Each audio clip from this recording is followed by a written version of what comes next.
on my to-do list because I just keep buying. Yeah. It's insane. So I mean, like I gotta and I you know, as a dad, I just keep moving and going to work and trying to start this business, doing all these YouTube channels. And I barely have time to sit down and actually listen to them. So I mean, That's the thing. After a while, you just got to learn. Yeah. Well, not learn, but just got to prioritize it. yeah. Some me time. And then in wintertime, I do snow removal, so it's like you think you could sit down and do it just veg out, right?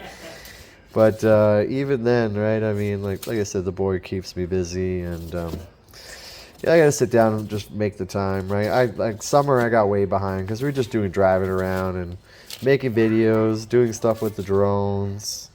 So it's been one thing after the other. I hope tonight I can at least burn through a couple. I mean, gonna have to now, seeing all this jazz because I love jazz.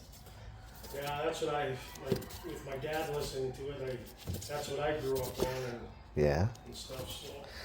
What was it? I don't know if you're into the radio these days, but every Friday and Saturday they do jazz on CBC 96.9. Oh, okay, yeah. There's this lady called Lila Bialy that does a jazz show all the time. She actually is a jazz artist. She came here to Regina, and after years of watching the program, I'm like, oh, I gotta go see your show. I gotta see what you actually look like. Yeah.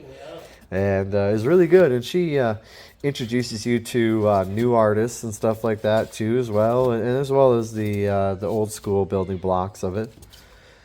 So it's cool. I mean, and plus, you know, if you're driving around and you happen to be in the car and the radio's going, it's really nice on those days. It's like usually from like 8 till midnight actually, so it's actually kind of on the later end of the day. But I find it nice and relaxing. oh, especially like I said, usually we're on our way back from a grain elevator, and you know, it's getting kind of dark out and late, and that's what I like on the radio. I'm a big classical guy, and I'm a big jazz guy. So I mean, if the radio has something like that, and there's CBC doesn't have that many. Doesn't have, it has only like the news at the top of the hour, so there's not really a lot of commercials, which I just cannot stand. Yeah. I mean, saying, you know, it's actually I don't even watch TV or movies anymore. Like I like watching history documentaries on YouTube. It used to be I liked watching history documentaries on television. Yeah.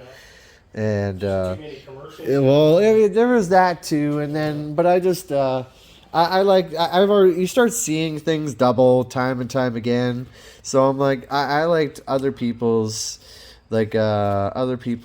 rendition of stuff. Like they'll show you stuff that, like, say the History Channel won't. They think is like too controversial and stuff like that. Yeah. So that's the one thing. It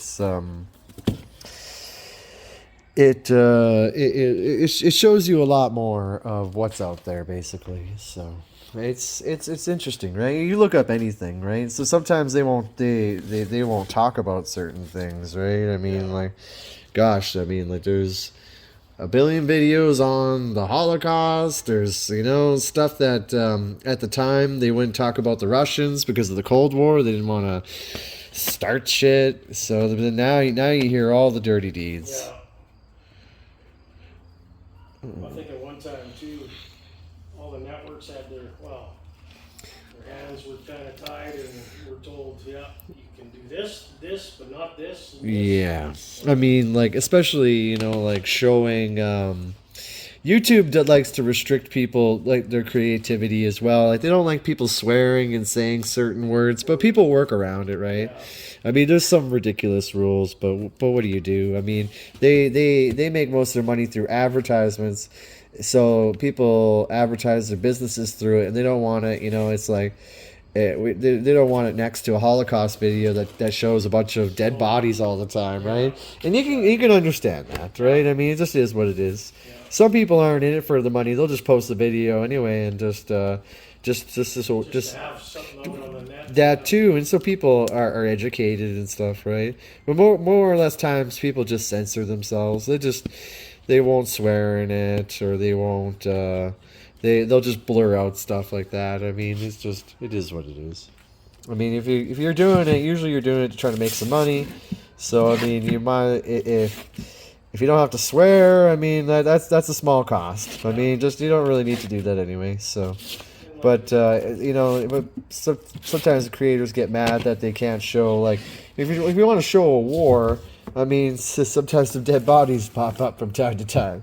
So I mean, it's they kind of bark about being censored in that way. But I mean, what do you do? I mean, it's just, if you want to get paid, you got to follow the rules. Yeah. And like you said, depending on like the viewers and stuff, yeah, some people could do really good on it too. Oh, I mean, like I said, like, you have 1 million. The low end was $15,000, and that was a month.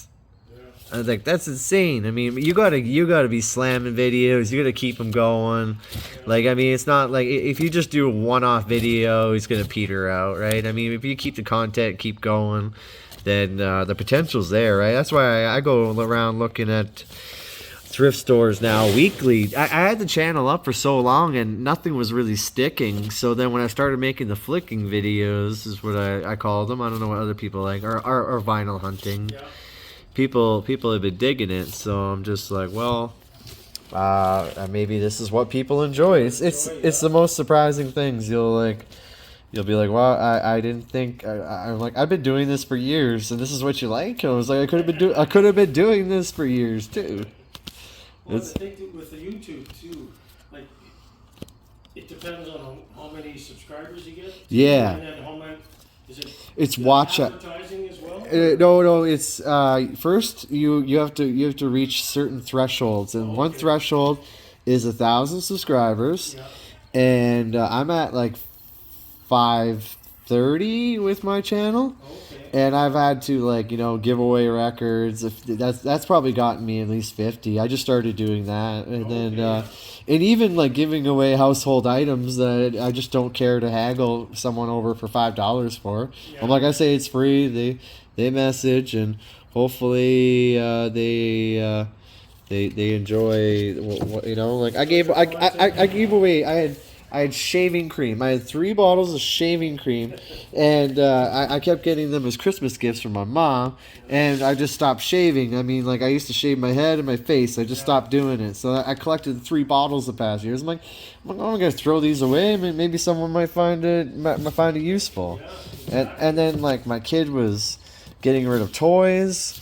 So I'm like, well, instead of, trying to charge a family that, obviously wants something like this, maybe we could just trade it for YouTube subs. And my boy was happy to do that. He was like, well, if it helps you, Dad, that works. So then if it all works, it works good. Yeah. So if you want, you can set it back here on the coffee table. Yeah, I'm gonna sit right here. I'm gonna quickly go. Good for you? Yeah. I got it. I'm gonna quickly just double check this one thing, and then let's see here. I like that pile. So yeah, I mean, it's a grind though. Like, I mean, same thing with the grain elevator videos. Like, that's about 350 people, and then the drone videos. I mean, you got to find the audience, right? I mean, then you kind of blow up. So, I mean, like, I probably visited about, like, 20 elevators, made some videos, and then now I'm revisiting them because I got the drone. So, I'm like, and that's fine. It's just, it hasn't been really too far around, but, like, so I'm revisiting those and just building up a portfolio for trying to do the business of trying to find customers doing it, right? Real estate or whatever. Filming before on foot, now doing it by drone, it gives them a different aspect, and view. It's fun, and it's fun seeing the roof of these things because they're so tall, right? You're like, what's up there, right? So it's good. So I mean, like, I'm just hoping, I mean, you got to be persistent. It seems like most people don't really blow up until they're at it unless you have explosive content, like. usually people don't start making a buck of it until, you know, like, you know, 5 years into it. Just depends on your content. Yeah. So And like you say, you got to be consistent at it too, and not just yeah, Ken, not one every couple of months and stuff like that. yeah, you got to build it, right? I mean, like, some people have an easier time of it than other people. I mean, like, if you make like a really awesome content, like what people like political news and what's it called, and videotaping videos, review videos of television programs and stuff like that. People really enjoy that. So I mean, like that can get a lot of content, you know, especially from a program that people enjoy.